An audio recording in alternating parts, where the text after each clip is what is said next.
Here's how you can debadge a car, meaning take the emblems off of it, the insignia, with just dental floss.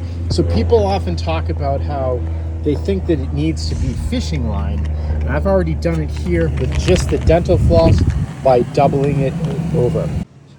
So you're going to take the dental floss in two hands, and then you're just going to work it so that you pull it across and then drag it across the letter. And then if you heated this up beforehand, as I have with a heat gun, or you can also use a hairdryer, it will melt the adhesive and come right off.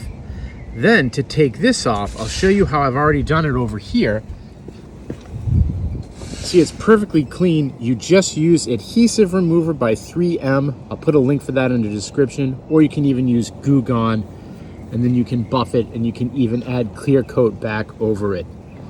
Okay, here's the Goo Gone. This stuff is nasty, so you're not gonna want it to be running down your paint. Use a sponge and then dab it on.